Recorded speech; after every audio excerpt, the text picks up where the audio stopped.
Salut tout le monde, bienvenue dans l'académie, j'espère que ça roule pour vous, moi ça va super. Aujourd'hui dans ce nouvel épisode de la case de trop, je vais vous parler de 3 œuvres concernant Batman plus ou moins récentes. Pas une, pas deux, 3 comme les 3 petits cochons, 3 comme les 3 couleurs primaires, 3 comme les 3 états de la matière, comme solide, liquide, gazeux, bref 3 ça me parle et je vous fais croquer mes petites perruches. C'est parti.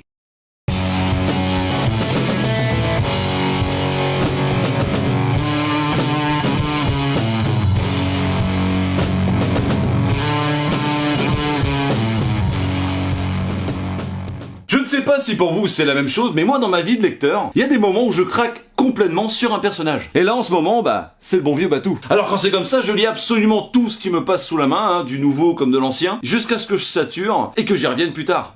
Ou pas. Toujours est-il que les comics, c'est le pied pour ça. Il y a tellement de runs, de personnages, d'époques, d'artistes différents, qu'il n'est pas compliqué de trouver chaussure à son pied pour enfin être rassasié.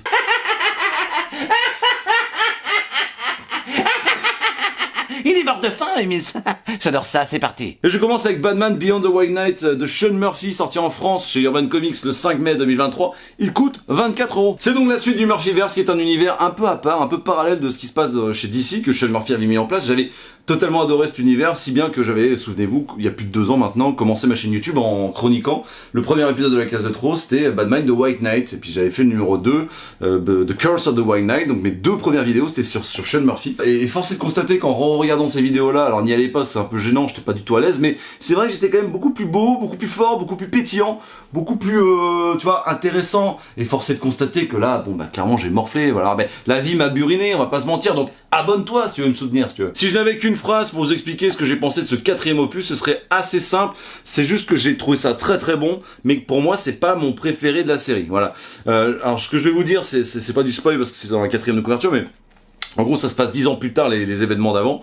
Bruce Wayne est toujours en prison, et il y a l'antagoniste Derek Powers qui a tout simplement mis la main sur Gotham, et en a fait une ville ultra sécurisée, dystopique, futuriste, voilà. Pour moi, ça part très très fort parce que d'entrée de jeu, on retrouve l'ambiance et les problématiques qui ont été posées en amont.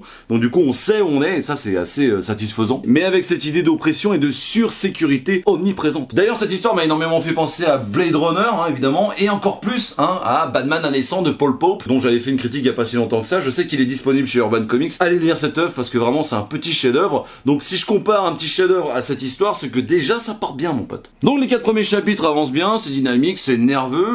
Sean Murphy nous fait du Sean Murphy tout craché, c'est pour ça qu'on est venu, on est servi, et ça c'est ok. Mis à part un petit cafouillage au niveau du scénario, franchement l'histoire se tient, c'est cool. Et puis arrivent les 2 interludes, et là je me perds, du moins au départ. Je me dis, est-ce que le scénario de McCormack est pas en train de me plomber l'histoire? et en fait si, clairement j'ai même ressenti presque un désintérêt absolu par rapport à cette histoire. Je sais pas si c'est la façon dont il l'a raconté, ou le fait que ce soit trop abrupt, par rapport à l'histoire qui m'était donnée avant, qui était hyper dynamique et tout. J'ai senti vraiment une baisse d'intensité, quoi.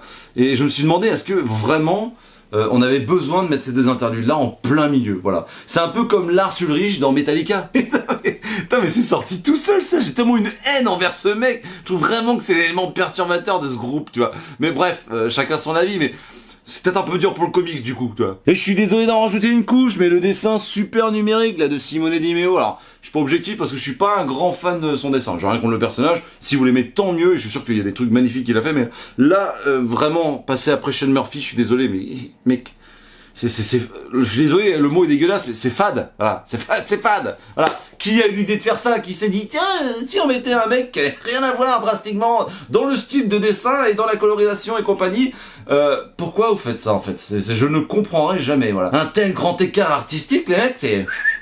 Ça, je sais même pas s'il fait... Bref, c'était mon avis. Fort heureusement, on retrouve les dessins incroyables de Sean Murphy. J'aime autant te dire que cette fin est dantesque. Sur le point de vue graphique, c'est du pur génie. En fait, c'est du régal. Le mec est d'une générosité dans sa construction de pages. Tu prends un pied absolument fou, ça t'en met plein la rétine. C'est un coup de poing dans les couilles des comics. Vraiment, le mec est un tueur. Rien que pour son trait et la couleur de Dave Stewart, ce comics vaut largement le coup. Et pour ce qui est de la fin de l'histoire, moi j'en suis totalement satisfait. En plus, ce comics, du début à la fin, propose des idées vraiment intéressantes. Donc je trouve que c'est une belle conclusion. foncez mes perruches. Comics suivant, Jurassic League de Daniel Warren Johnson et Ron Gideon au scénario. Alors moi quand je vois Daniel Warren Johnson, je commence à trembler, mon palpitant s'emballe, bref. Au dessin, il y a également Ron Gideon avec Rafa Gales, John Miguel et à la couleur Mike Spacer, sorti chez Urban Comics également le 5 mai 2023. Ça fait 144 pages et ça coûte 17 €. De quoi ça parle? C'est assez simple. C'est une trinité de super-héros, donc Batman, Superman et Wonder Woman, qui sont des dinosaures. Voilà, qu'est-ce qu'il y a de plus? Qu'est-ce qu'il te faut plus pour acheter ça? Moi, rien, tout simplement. Non, c'est cool parce que moi j'ai beaucoup aimé, j'ai trouvé ça hyper efficace. Il y a plein de gens qui ont commencé à gueuler sur internet, à dire ouais, c'est quoi de machin, c'est quoi ce truc. Et j'ai entendu même des trucs blasphèmes, des genre ouais, mec, on se détend. Pour moi, c'est véritablement un hommage à la Justice League. Je m'explique. Ceux qui connaissent la Justice League vont lire ça et avoir plein de petits détails croustillants, mais rarrangés, bourrés d'humour, parce que c'est clairement sur cet axe-là que cette histoire se déroule. Et ceux qui connaissent pas vont certainement lire ça et kiffer certaines clés qui vont leur donner peut-être envie tout simplement d'aller lire de la Justice League quoi. Donc moi je pense que les deux parties ont à y gagner.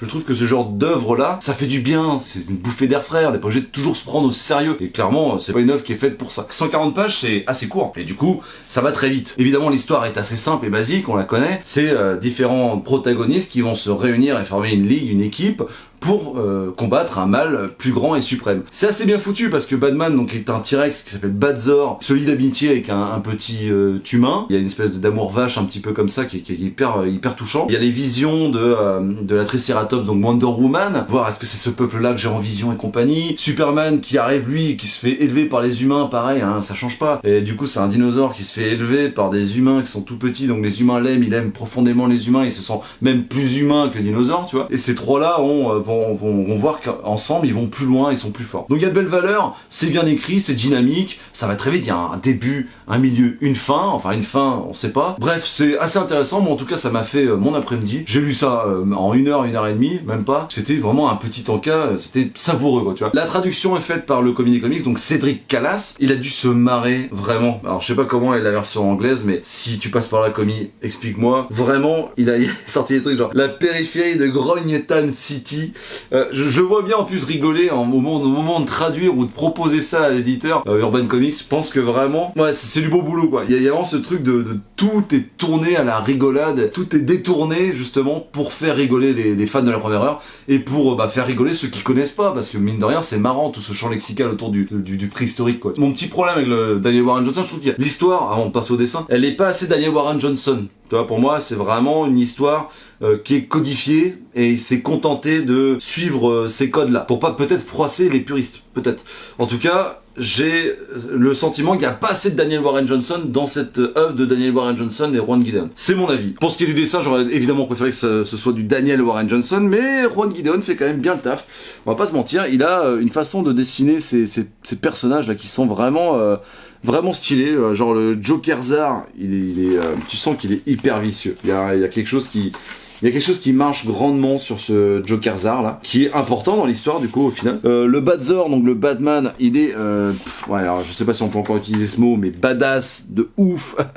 Il est archi badass, vraiment, je le trouve hyper réussi, bien lourd et pesant. La couleur de Mike Spacer là-dessus, bon bah c'est top, hein, à chaque fois, regardez-moi ces couleurs vives qui font que ça perfore vraiment le lamas de sombre qu'il y a. Tout est mis en place pour que ce soit dynamique, parce que évidemment l'histoire va vite, donc le dessin, évidemment on doit montrer que c'est rapide et il faut que ce soit hyper efficace. Donc Ron Gideon, c'est top. La suite est un peu moins bonne, alors je sais plus qui dessine, mais la suite, il y a toute une issue là, qui est pas mauvaise si tu veux, mais c'est ultra brouillon et c'est vrai qu'on se perd au bout d'un moment. On sait plus qui est quoi, qui fait quoi. Vraiment, on se perd. Absolument. Il y a beaucoup trop de détails au premier plan. Les fonds sont unis en plus. Le mec arrive à nous rendre la chose brouillonne alors qu'il y a même pas de fond chargé, quoi, tu vois. Et ça, c'est un peu dommage. J'ai bien aimé le niveau de violence. C'est violent, mais en même temps, c'est marrant. C'est gore, mais pas trop. Enfin, je pense que vraiment, clairement, hein, avant l'adolescence, je pense que je pourrais montrer un comics comme ça à mon fils, quoi, par exemple. C'est fait pour des gens qui ont envie de s'en mettre plein le cerveau, c'est-à-dire que c'est une œuvre qui aspire à l'imagination. Je trouve ça vraiment cool, voilà, je trouve ça vraiment cool et je voulais vous le dire. Si vous aimez les kaiju, évidemment que c'est fait pour vous. Si vous aimez les histoires vraiment popcorn, vous avez pas envie de vous prendre la tête, vous avez une bonne heure dans l'après-midi pour vous lire ça, vous le faites, vous prenez un kiff certain. Si vous aimez la Justice League, vous allez vous marrer, c'est sûr. Si vous les connaissez pas, je sais pas si c'est une porte d'entrée, je pense même pas que ce soit une vraie porte d'entrée pour y aller, mais si vous l'avez dans votre bibliothèque parce qu'on vous l'a offert, lisez-le, je suis persuadé que vous allez vous dire « Ah, l'histoire elle est peut-être simpliste, mais il y a quand même quelque chose d'assez profond derrière, donc peut-être le moyen de se plonger dans cette grande ligue qu'est la Justice League. » Et vraiment, j'ai passé un excellent moment, donc rien que pour ça, évidemment, également, je vous le recommande. Et pour terminer, ma petite perruche, je vous mets un petit classique, un classique des classiques que je n'avais pas lu, il n'est jamais trop tard pour rattraper son retard, n'est-ce pas? Vous pouvez me lancer d'ores et déjà des carottes, des tickets de métro, des patates, des cailloux ou des billets de 500, ça changera rien, mon pote. J'avais pas lu parce qu'à l'époque, ça me paraissait un petit peu cavalier d'aller là-dessus. C'est-à-dire que au moment de commencer les comics, quand j'ai ouvert le bouquin, je me suis dit, c'est même pas du dessin, c'est du collage, du découpage un peu chelou et de la peinture. Je suis pas prêt. Oui, je te parle de Batman, l'Asile d'Arkham, de Grant Morrison et Dave McKean. Ça, c'est l'édition 2010 de Panini Comics. Urban Comics a sorti évidemment une réédition en 2014, qui est, vraiment, je l'ai vue en magasin, qui est très belle. Et cette œuvre est de 90, voilà, à la mon âge. Donc du coup, oui, j'ai pris mon temps, mais je pense que j'ai bien fait de le faire, parce que comme ça, au moins, j'avais les armes pour l'attaquer. Je pense que vraiment, c'est une œuvre, avant d'en parler, c'est un concept, hein. Vraiment, c'est un concept. L'histoire est dingue, les dessins sont dingues, c'est touchant, c'est bouleversant, mais c'est bien spécifique. Je vous montre d'abord les dessins pour qu'on en parle. Voilà. On est sur ce délire-là. Alors attention. Ça me fait penser un peu à Pax Romana, quelque part. On est sur du découpage pas du tout conventionnel, des dessins où il faut vraiment faire travailler son cerveau pour comprendre ce qui se passe de temps en temps. Des fois, il faut même reculer.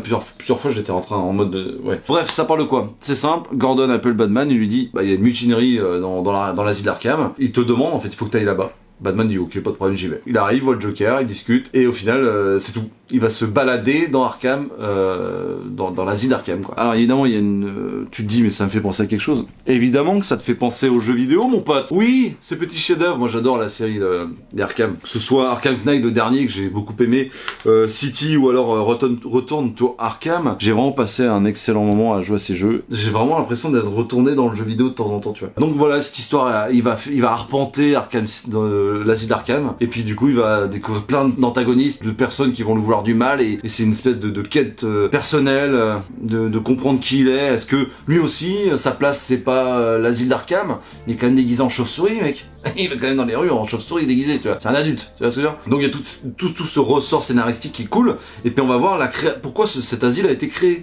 avec Amadeus Arkham.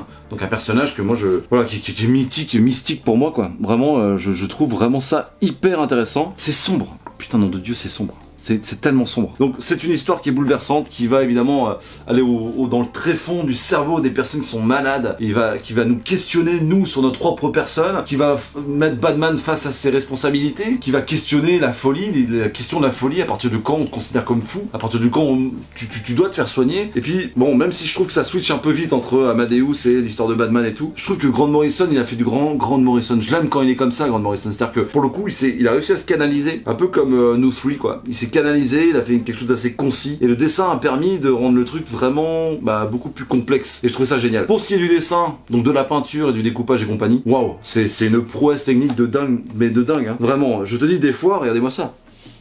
Alors, encore la scène des perles évidemment, mais regardez-moi ça. Entre le photoréalisme, la peinture qui va autour, cette petite case qui ressemble à rien, mais juste tu vois un mec avec des oreilles de chauve-souris parler à un gars, c'est complètement fou. Bref, c'est une énorme claque et c'est un chef-d'œuvre. C'est un chef-d'œuvre, il faut absolument lire ça. C'est un putain de chef-d'œuvre qui est intemporel en plus, parce que ça a quand même 33 ans. Moi j'ai pris mon pied fou. Donc vraiment je vous le conseille, il faut être prêt. Renseignez-vous, mais vraiment, pour moi, c'est une tuerie, foncée. Et voilà, mes petites perruches, c'est tout pour aujourd'hui. Alors, j'avais acheté des petits floppies sur Vinted, là, ici et là, que j'ai lu, parce que moi, j'aime bien être vraiment à fond dans le perso et d'acheter tout ce qui se faisait. Alors, à l'époque, ça coûtait 12 francs, voilà, juste pour savoir. Bon, c'est quelconque, pas bien, c'est pas nul, c'est quelconque, donc je vais passer. Et par contre, il y a une chose qu'il faut pas passer, les gars. Hop. Sean Murphy, hein. Sean Murphy, ça c'est une tuerie. La clôture des 4 opus est incroyable. Alors c'est la clôture oui et non, parce qu'il y aura des spin-offs, parce que c'est avant, pendant, après, je ne sais pas, mais en tout cas, ce qu'il a fait, ce qu'il a construit, le Murphyverse, je trouve ça vraiment intéressant. Ce qu'il a, le trio amoureux du Joker, Harley Quinn et Batman, c'est déjà fait, mais vraiment il l'a mis en avant. Harley Quinn, il l'a vraiment porté, si bien que j'ai envie de m'intéresser au personnage, parce que c'est quelqu'un que je connais très peu, voilà, on va pas se mentir. Le délire dans ce comics là, c'est assez important et intéressant, le délire de la chair à canon des Robins, tous les Robins qui sont passés, l'espèce de regret de Batman qui fait que effectivement il y a tous ces Robins qui ont morflé, voilà, est-ce que vraiment on est une Bat Family, enfin c'est hyper intéressant, faut pas louper ça. Jurassic League, voilà, petit bon pour se siduler dans l'après-midi, les gars, faut y aller, hein, franchement. Moi j'ai passé un excellent moment, c'est blockbusterisant. Regarde, au hasard, regarde-moi comment ça défouraille, paf. Et bah voilà, regarde-moi la couleur de Max Pacer, comment ça envoie du bois. Tu dis ça, t'es bien Tintin. Moi j'ai passé un excellent moment, vraiment. C'est du fun en bar. Tu vas voir ta copine ou ton copain et tu lui dis, arrête, t'as vu ça, comment c'est stylé? T'as vu ça, comment c'est marrant? Regarde le dauphin qui prend une branlée là. Ça me fait marrer. Je suis pas pour qu'on mette des branlées au dauphin, mais quand même avouez que c'est marrant. Hein. Si vous avez lu la Justice League, vous allez vous marrer. C'est évident. Et puis les classiques sont classiques parce qu'ils sont classiques. C'est pas moi qui le dis, c'est Karen Berger. Tuerie. Voilà, l'asile d'Arkham, là, au Arkham Asylum. Grosse tuerie. C'est assez facile de se le procurer. Allez-y. Vraiment, classique de ouf. Il y a un avant et un après. Pour moi, c'est évident. Ça te ramène à ta petite posture d'humain, là, et ça te... Tu dis vas-y, en fait on est tous un peu fous en fait là-dedans quoi. Je comprends en fait que cette œuvre soit majeure et je vous en supplie, lisez-moi ça, c'est une tuerie. Merci d'avoir regardé cette vidéo, je te booste, t'as kiffé, lâche un like et abonne-toi. Dis-moi dans les commentaires si toi aussi ça t'arrive de suivre un personnage, un run, un artiste, une époque à fond, et ce pendant combien de temps. Et dis-moi aussi si toi, comme moi, avec l'asile d'Arkham, eh ben t'as une œuvre classique que tu as lu récemment et tout le monde t'a dit mais lis ça, et au bout de quelques années tu l'as lu et tu t'es dit mais putain mais pourquoi je l'ai pas lu plus tôt quoi. Voilà, est-ce qu'il y a quelque chose qui t'a bouleversé comme a pu me bouleverser l'asile d'Arkham? Vraiment, dis-moi tout dans les commentaires, en fait ça m'intéresse de ouf de discuter avec vous, vous voyez bien. Et merci pour votre soutien, voilà, je vous dis pas assez mais merci de regarder les vidéos, merci de liker, de commenter, de partager, merci, ça fait ultra plaisir, vous êtes vraiment des thugs, vous m'envoyez en plus plein de messages en privé, hyper gentils, enfin bref, jamais je m'en lasserai, ça c'est évident. Suivez-moi sur Insta, TikTok et Twitter, on change rien, et sur ce, moi je vous fais d'énormes bises, prenez soin de vous et à très bientôt dans la cave.